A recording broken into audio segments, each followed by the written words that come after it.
I'm Keith Olbermann, and this is The Resistance. After the worst 10 days of self-inflicted wounds in the history of the American presidency, it is clear that this administration, predicated on revenge porn, will end up in only one way. Unless Trump resigns first, he will be impeached by a huge margin, and he will be convicted, possibly unanimously. Not necessarily because of Russia. Not necessarily because of obstruction of justice, not necessarily because of mental unfitness, most likely because Trump keeps threatening the people who are politically on his own side. I have previously suggested here that this is not so much a presidency as it is a hostage situation.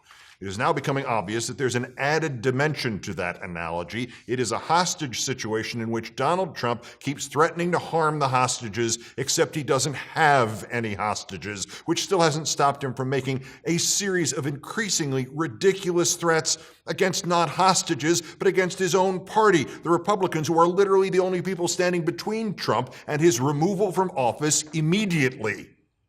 Saturday, Trump threatened Congress, all of it, representatives, senators, their staffs, Democrats, Republicans, threatened to cut off their Obamacare. In case they missed the point, Monday morning he threatened them more explicitly and added a threat to the powerful insurance lobby, which has spent millions to get Republicans to oppose Obamacare for the last decade. If Obamacare is hurting people, and it is, why shouldn't it hurt the insurance companies, and why should Congress not be paying what public pays? He personally threatened twice about money the congressman who will eventually vote on whether to impeach him. And he threatened the senators who will eventually vote on whether to convict him. And he threatened the industry that makes huge donations, mostly to Republicans. And he threatened the Republicans, the only group keeping him from being removed from the White House, because he is still just barely popular enough with his base to possibly be an asset to the Republicans in the midterm elections next year. If you think I'm being pie in the sky about the Republicans eventually impeaching the national embarrassment-in-chief, consider their response to the story which he has endlessly called a hoax and a witch hunt, and about which Trump threatened everybody, a bill to sanction Russia for its interference in our election last year, which passed the House and the Senate by a combined 517 to 5. Five guys on Trump's side of this, more or less. Congressman Amash of Michigan, Duncan of Tennessee, and Massey of Kentucky, and Senators Paul of Kentucky and Sanders of Vermont, and call me naive. But I don't think Trump can count on Bernie Sanders voting to acquit him during the impeachment trial. Incredibly, after the Russian sanctions vote, Trump went right back to threatening his own party.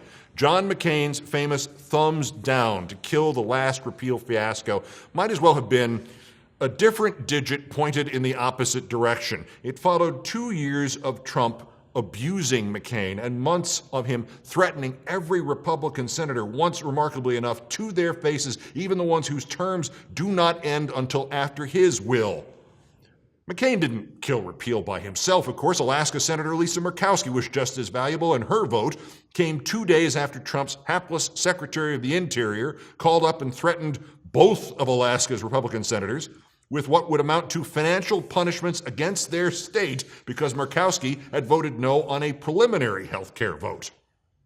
The health care threats against Republican senators and congressmen, and I keep emphasizing Republican because Trump's behavior makes you wonder if he frequently forgets that he is a Republican.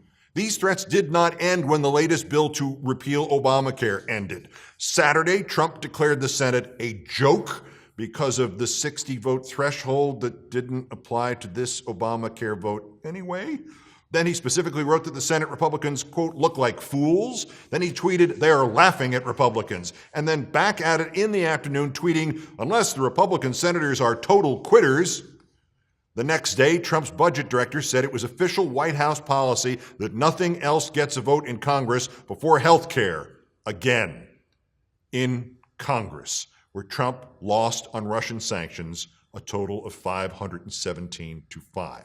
Congress, which clearly is no longer afraid of the White House, no longer kowtowing to the White House, no longer paying attention to the White House. Congress, which, with Trump's approval even in the conservative Rasmussen poll down to 39%, does not have to pay attention to him anymore.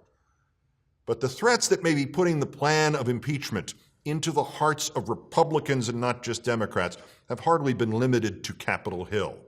Trump has threatened his own attorney general.